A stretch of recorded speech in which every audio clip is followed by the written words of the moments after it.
Yo, what's up? It's DJ Mystery coming at you with another product reaction video in the Cut Above challenge.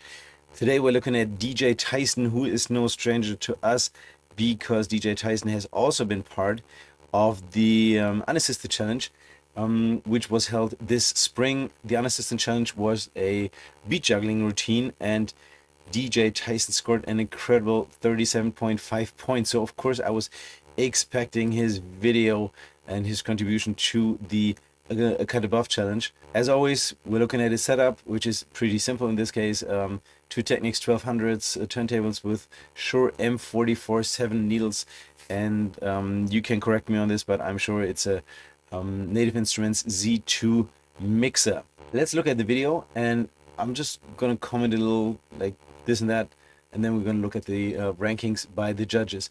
First up, I can see everything. He is well illuminated,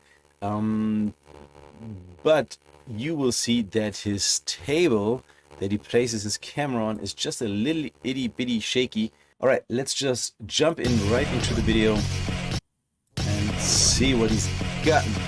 Once again. All right. Stabs. Once again, back here's the incredible. Baby scratches in between. It sounds like chirps. On the cut chart D sample, this is the second part, which is the Q-Bert part. Bring the noise.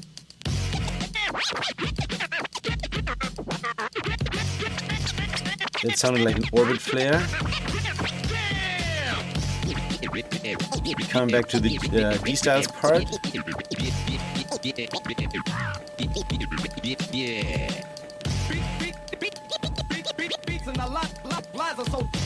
Nice samples. All right.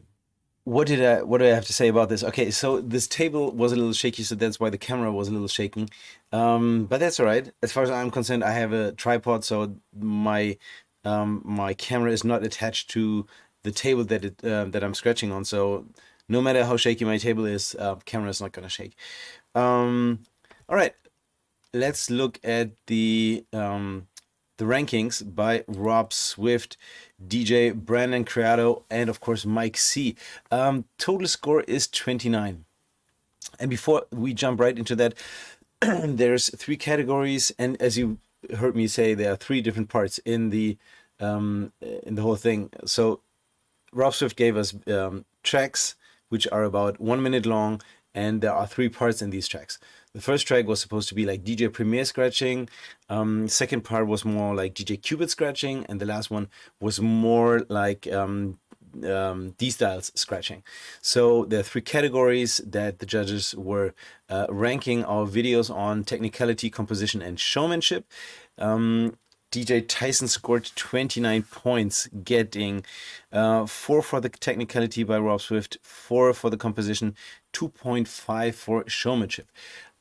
Tyson's entry was interesting because he sounds deliberate and sure of himself when executing advanced scratches like orbit flares and two-click flares, but when it came to combining basic scratches like a forward release into a chirp, he loses control of the sounds, the words he's manipulating at times. I thought about that, and it's like my advice here is practice the combos. Maybe set up a training plan for combining different scratches and just practice that one combo for maybe a whole evening, like maybe like 20 minutes, maybe an hour, then you should be totally good. And then always play that or scratch that combo to a beat. That's the only advice that I have at the moment. It's as if his hands prefer advanced movements over simpler ones. Oh yeah, I feel that so much. Of course, it's like tempting to get into like the more advanced scratches, like orbit flares, two-click flares, Autobahn, Boomerang, Aquaman, and so forth. But you have to know your basic scratches. Rob Swift tells me that all the time. Like, you have to know your stabs, you have to know your baby scratches, your chirps, and like all all the simple stuff, you have to get that straight. And then you can go to the advanced stuff. You got to know your roots. Tyson needs to learn how to sound just as comfortable rocking a stab as losing control of the attack on a word he's flipping, losing the attack on a word. My advice, like I saw that DJ Tyson wasn't using cue points, so I guess he had all his scratches, all his samples arranged in one track. Same as I. I have, when you see my video, you're gonna see what I mean. I have all my samples arranged in one track so that whenever I start my cue point at the 12 o'clock position, whenever I practice, all the sample beginnings are going to be at the same point.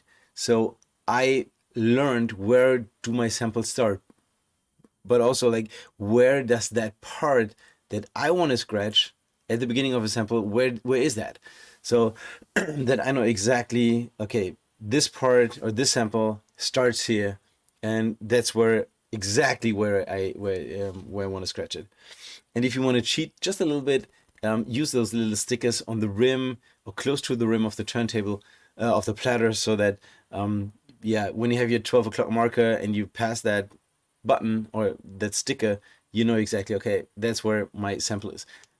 I wouldn't recommend that in a battle, but for practicing at home, it works.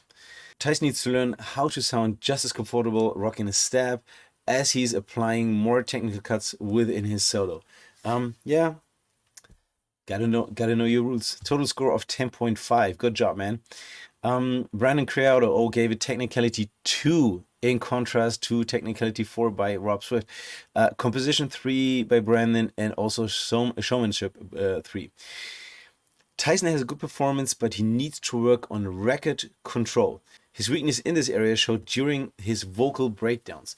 With practice, he'll sound better. Yeah, it's just what I said. You have to know exactly that little itty bitty part where your sample, or where that part of the sample that you want to scratch, where that is.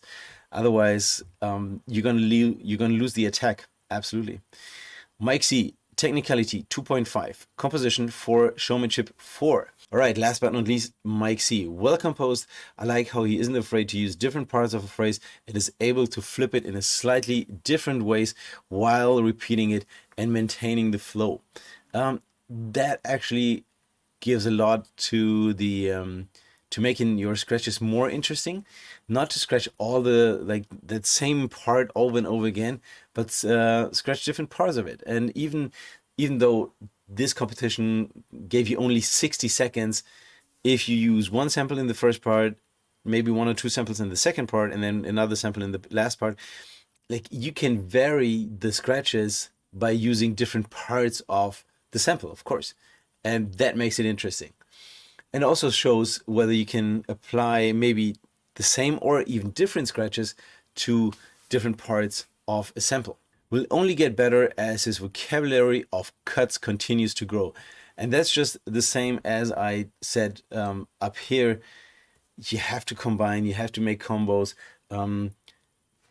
Like, maybe you want to write down. I always like to write stuff down. So maybe put the easy or the basic scratches on one side, to the more complicated scratches that you know or that you want to practice on the other side, and then always combine one from the basic part or the basic area to one part scratch of the more advanced area. So maybe Transformers and chirps, or Transformers and, I don't know, Aquaman or boomerang scratches, and then maybe stabs and one-click flares. That might give you a whole arsenal of scratches that you can apply to all your samples that you want to use. I'm a big fan of writing stuff down, because then I can come back to the same piece of paper with all my notes from the day before, and I can just go ahead and practice the same stuff. Brandon gave DJ Tyson 8 points. Mike C gave him 10.5 points.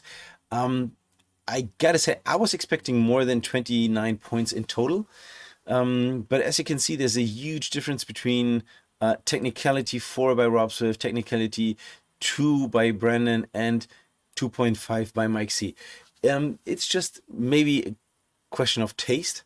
And I guess that Rob knows DJ Tyson a lot better, and knows about his strengths and weaknesses and knows the way that DJ Tyson has been coming along. So yeah, Rob Swift knows him a little better, and maybe that is why Brandon gave him only 2 on the technicality and Mike C 2.5 on the technicality. So that's just, to my mind, it's just a question of taste. All right. Thanks very much for watching my videos. As I said, I moved all my videos to my new YouTube channel called Brawleg Reactions. You can find all the previous videos that I did there. And you can also find all the new videos from the Cut Above challenge. So if you want to do me a favor, give me a thumbs up for the videos and maybe even subscribe. And if you want to go all the way, activate that little bell so that you get informed whenever I release another video. I'm trying to do like the day by day reactions. So whenever Rob publishes one video during the day, I try to get back at that same video on the same evening, edit the video, and then upload it to YouTube. I can't always like promise, but I really try. I really try. Thanks for watching. My name is DJ Mystery from Frankfurt, Germany. Peace, y'all.